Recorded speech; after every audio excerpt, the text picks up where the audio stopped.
morning. So you can see I changed it to Learning with Miss Grayson. I will make that a more official sign at some point, and I'm going to color it and make it pretty. The first thing I want to say is that I am doing this by myself. My school is not telling me to do this. I am not affiliating this with any school, and this is my own personal channel. That being said, I am going to continue. Today we're going to work on a couple math games. So this is a math game that I have done in the past. It really helps with strategy. It also helps with geometry, and it helps with arrays. So arrays are ways that we teach repeated addition and ways that we teach multiplication. So first thing I'll do is teach you how to play the game, and then I'll teach you how to make it into math. All right. So you need 2 people to play this game. Or you can play against yourself, but you need 2 different colors. All right, so I'm playing against myself because the only other person here is my dog, and she can't do this. So your goal is to make a square. So one person is going to be brown, the other person is going to be orange. So I'm going to go here. So I do one line and I connect the dots. Then it's the other person's turn. They don't want me to make a square. So they're not going to want to connect to my line because that gets us closer to a square. Because a square has 4 lines. So they're going to go somewhere else. And then I'm going to go somewhere else. And then they're going to go somewhere else. And then me. And then them. And then me. And then them. See, and now we start running out of places to go without touching each other's lines. So I forget whose turn it is. 1, 2, 3, 4. 1, 2, 3, 4. Okay, it's brown. So then me. And then them. And then me. Uh-oh, I made a mistake. Now they get to close it. So now it's going with O for orange. So now it's their turn again because they close the square. Oh man, they get to keep going. So they're going to put one here. And now I can't close. See, this is where the strategy comes in. I really have to think, is there a way for me to make a square? There's not. I'm gonna do this so that orange can't make a square either. Orange has no choice now but to close it. So they're gonna close it. And now the brown marker is gonna go squares on squares on squares. Because once you get a square, you keep going. So boom, boom, boom. I got 3 in a row. But now I can't close anymore. So I'm going to go here. And now orange is going to go. But orange can close it. Boom. They get to go again. There. All right. Now I'm going to go here. And orange is definitely going to win because orange is going to close all these. All right. So now we count. Orange has 1, 2, 3, 4, 5, 6, 7. And brown has 1, 2, 3. Who won? Well, which number is bigger, 7 or 3? Yeah, 7. So the orange is the winner. Now, let's get into something else. When I like to do this game, I like to do it when I'm teaching columns versus rows. So this game is great for strategy. It's great for counting and comparing numbers. If that's all you're working on, that's fine. Play this game over and over again. Count your squares, compare your numbers, see which one's bigger, see who wins. But if you want to make it a little bit harder, I'm sorry, my dog's eating scissors. No, if you want to make it a little bit harder, you're going to think, how many columns do I have? So remember, columns go up and down.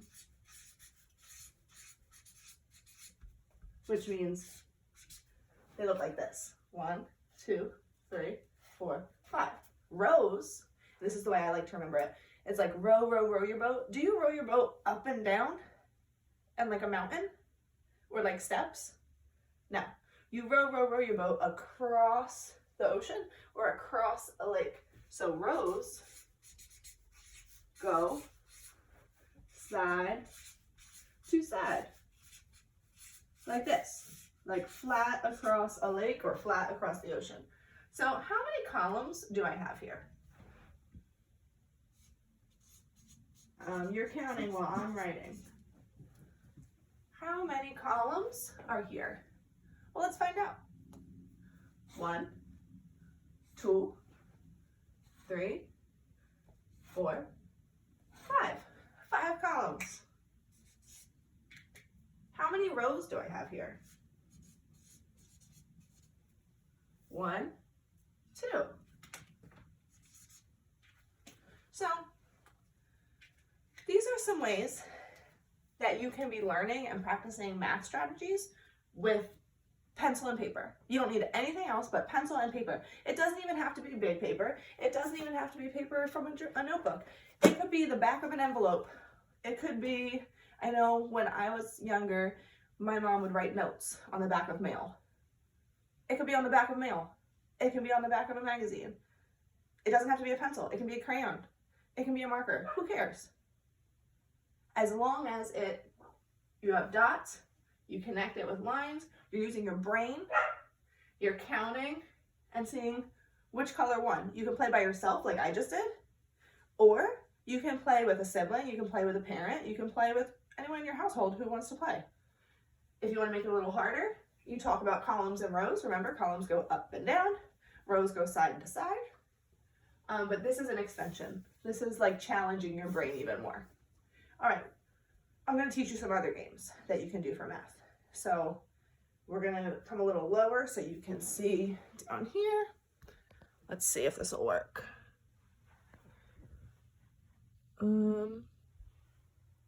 This should work. All right. Now, for these games, you can use a couple different things. If you have dice at home, you can use dice. Like I have some of these. They have numbers on them. If you don't have dice, that's okay. I don't think many people do. I have them because I'm a teacher and I have really strange things here. Okay. But you can do the same thing with paper and scissors.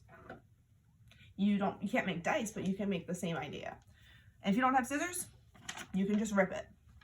I know it was always hard to find scissors in my house. It's like one person used them and then never put them back in the junk drawer. All right. So you can cut up pieces of paper like this and just into little squares.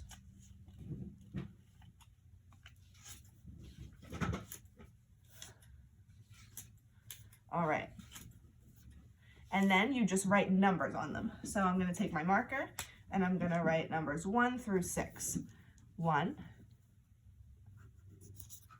2, and then I fold it up. 3, 4, 5, 6. All right. Now, it really depends on what you want to do. So then you have your dice. If you don't have dice, your fake dice. So I'm going to show you this game with real dice and with fake dice. Can you move? Sit. Good girl. All right. So we have regular dice. If you only want to add one digit with one digit, you're going to roll both at the same time. I see 5 and 1. So on my piece of paper here, I'm going to write 5 plus 1. Just like that. What's 5 plus 1? Well, you can either count on and say 5, 6, or you can go 5 plus 1 is 6.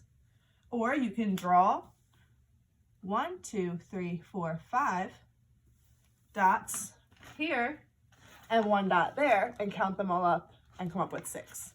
So there's 3 strategies for adding. But say you're looking at me and you're like, Miss Grayson, that was too easy. All right, let's make it harder. Now you're gonna roll both dice and you're gonna get 46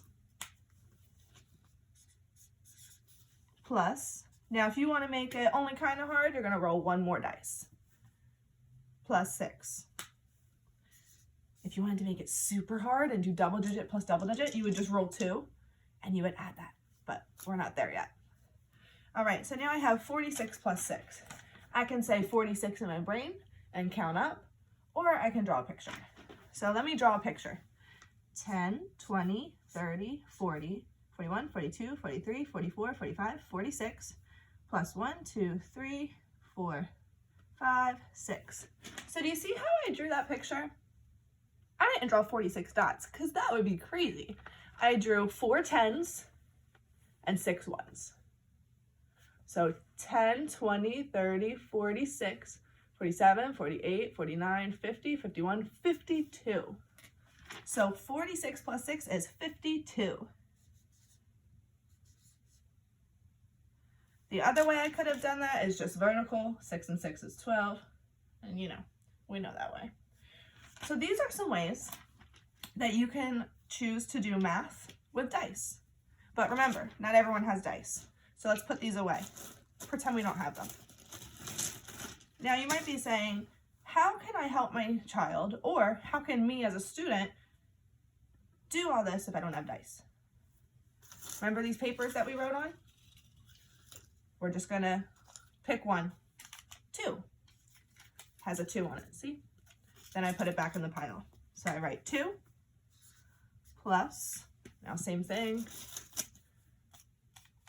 1. Now I picked a 1. Then I put it back in the pile. 2 plus 1, so easy. I can do it with my fingers, I can do it with my brain, or I can draw 2 dots and then 1 dot. What do we come up with? 3, very good. All right, or I can pick up 2 papers. So I get 3 and a 4, so it's 34. And I put them back. Plus, now let's pick one more, 4. All right.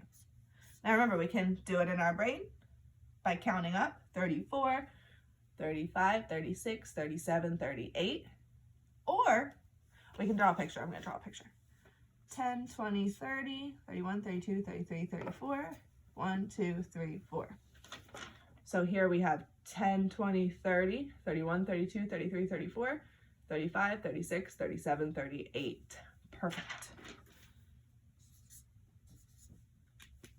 And we find out that our answer is 38. All right. Those are all I have for you for math skills right now. So let's go over what we did.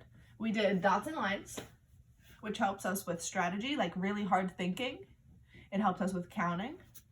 And it helps us with comparing numbers, seeing which number is bigger and which number is smaller. We also can extend it into figuring out columns and rows, which will start to help us with multiplication. Then we practiced how to play games with dice if you have them at home to do addition. And we also practiced, if you don't have dice, you can just write numbers on paper and pick them out and then add them together. It's all about practice. So you just keep practicing, add, add, add. And maybe next time we'll talk about games that can have subtracting, subtracting, subtracting. All right. I know that this can be really frustrating to be sitting home and having to do all this by yourself without teachers. So feel free to send me messages and ask me questions about any of these games. I would be more than happy to redo a video, maybe of a different way to do it or slow it down a little, or I would be happy to just message you back. All right. Me and Rue say bye.